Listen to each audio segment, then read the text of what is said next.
And on the issue of access, obviously the terrible events unfolding in the west of Africa with the Ebola crisis. I just wondered whether you had any update for us on your actions in that region.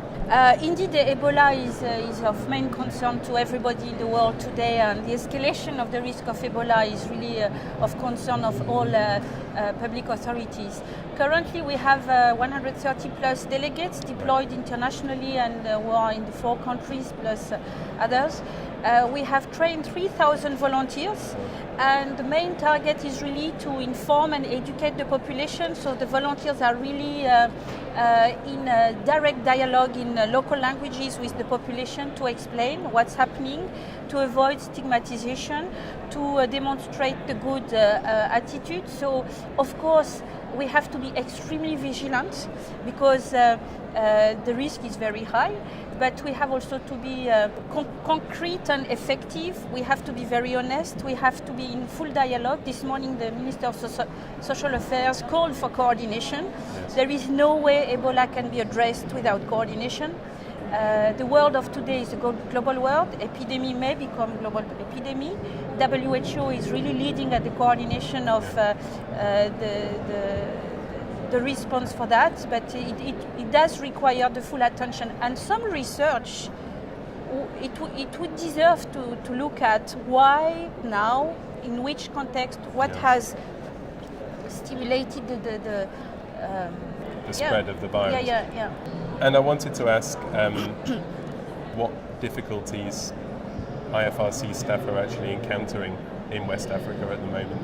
Yeah. What are you hearing back from them? Yeah, of course we have an operational team, we have a task force, and the team on the ground are on more than daily contact. They are on permanent contact with the global task force, with the global task force being in permanent contact with WHO and other organizations. I think that we cannot imagine what's going on there, and it's very difficult for me to tell the story I have not seen, I have not gone through. What I feel, what I sense is that it may be different from what we have seen so far, and it would certainly require in-depth analysis later on when the risk will be reduced, because now it's the risk exposure is such that we have to be very careful in the way we speak about it, in the way we relate to that.